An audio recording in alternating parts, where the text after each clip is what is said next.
already moving off a little bit.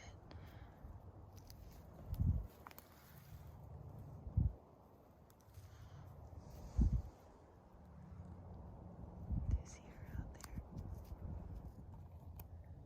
that one right there? They're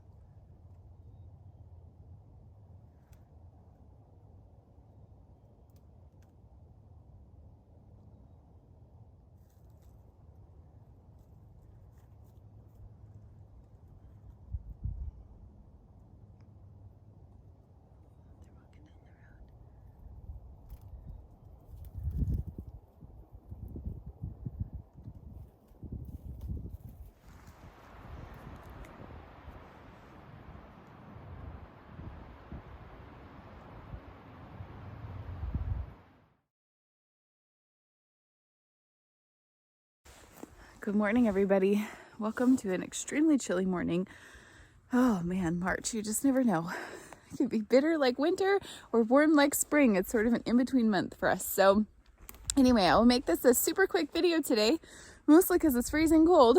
But I wanted to talk to you guys today about what is forest gardening and food forests. So the first one we're going to talk about is forest gardening. What is forest gardening? It's pretty simple, really. Basically, you're just gardening within a forest. So that's where I'm at right here. This would be a great example. It doesn't work very well in an old growth forest, and that's going to be something that has a completely closed canopy. So this, you can see, is not completely closed. There's lots of space.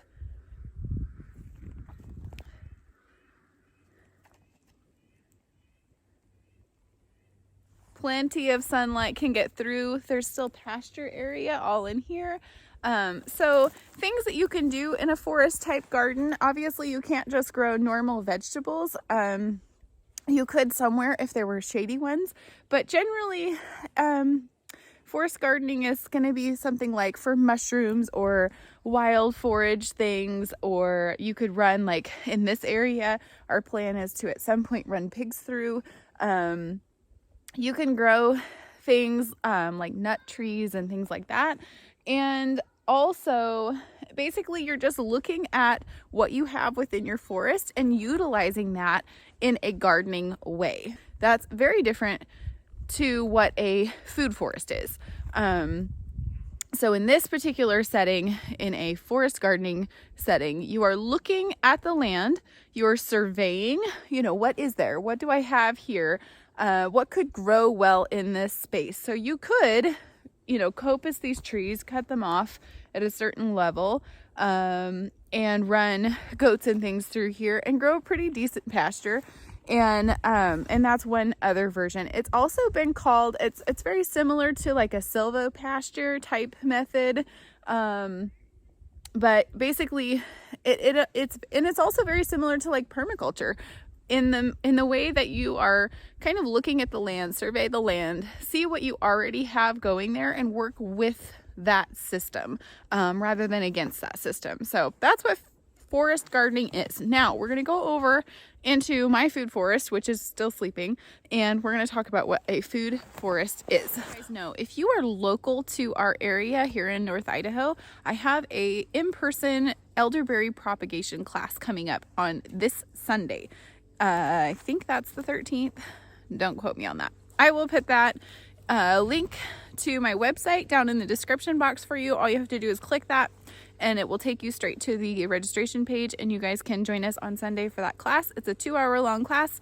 All the materials for it are included, and you will go home with the knowledge of everything you need to know about propagating your own elderberry.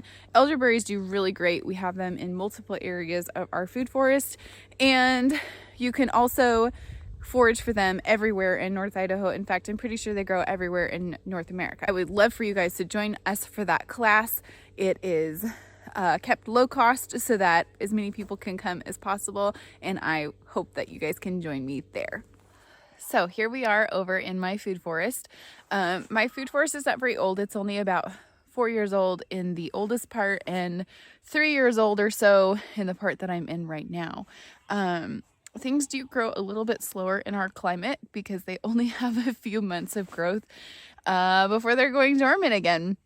So our goal is to grow things here that are quicker growing, early to produce, and we just have to be patient. So let's see. Before I talk about what a food forest actually is, I wanted to tell you about a fedge. Now, you may have never ever heard that term before. I was very new to that term until a couple of years ago. I just see this little sunbeam I have. That's all right. I'll keep it. I like the sunbeams. The sun's just coming up right there behind me.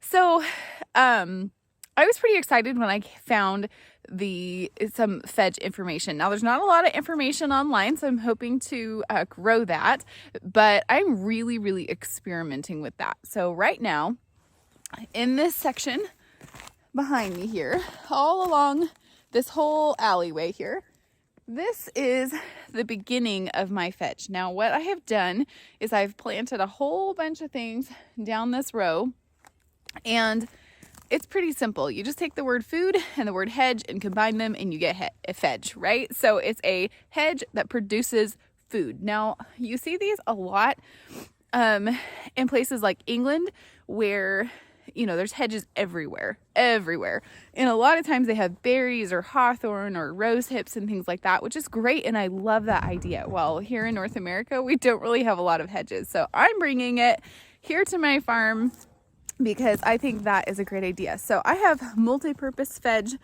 in my system here, which I think I'll show you a little bit more about that when things start budding and it's easier to see them. But basically, that's what a Fedge is. It's pretty simple, and they can include anything that you want that works for you in your area, things that you like to eat. We've included things that we like to eat. So what I love about a Fedge, how many times have I said Fedge in this video? Probably a lot. Is it also is basically an extension of the food forest. And now, what on earth is a food forest? Well, it's pretty simple. A food forest is a forest that you plant, the gardener plants, that includes only the plants that the gardener wants, right? So it's a forest that you get to choose. You get to choose the systems that you put in place. You get to choose the plants that grow in your system. And all of those plants can produce food for you. So for your canopy trees, they could be things like apples and pears and plums, or even nut trees you could put in your system.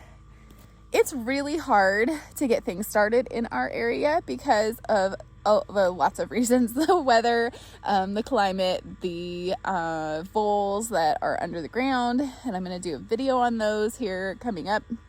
And so we have to choose really carefully what kind of things we put. So behind me, this is what I like to call Honeyberry Hill. They're also called hascaps, but these guys will be flowering and fruiting while it still can be 20 degrees outside. It's pretty crazy. So they're actually getting ready to start bursting open here soon. And then we will have our very first fruit from these guys behind me before our very first strawberry, which that's exciting. Now, they are very tart. They do make good jelly. They're similar to a blueberry-ish, but they're pretty sour. So I will probably be adding some different varieties that I'm looking for specifically for flavor. Thank you, cat. Oh, these cats. Especially in the spring. Everybody's all Twitter-pated around here.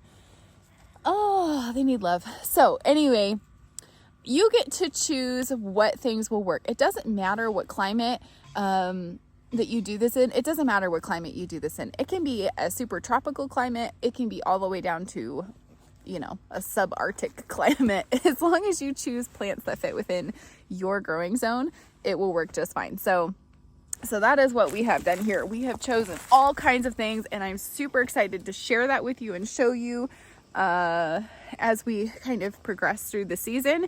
You'll see all of these things waking and blooming and blossoming and fruiting, and I'm really excited to share that with you guys. But I wanted you to know and have at least a quick basic understanding of what these terms were. So this is actually the third video in our What is Gardening series. So if you have not watched them already, I will link the cards up in the little iCard section for you guys on what is Back to Eden method and also what is permaculture. So these are none of these videos were meant to be a super in-depth explanation of what these things are. I just wanted you to have a very, very brief, at least basic understanding of what they are, so that while we move forward and we go forward into our garden season, you guys have you're not totally lost as to what I'm talking about.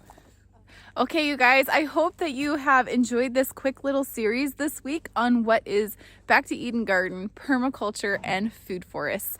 Thank you so much for joining me. I am having so much fun sharing my garden and my homestead with you all. Don't forget to ring the little notification bell so you don't miss any upcoming videos. The garden will be blossoming and blooming very soon, and you don't want to miss that. So we will see you guys again soon. Thanks for joining me today.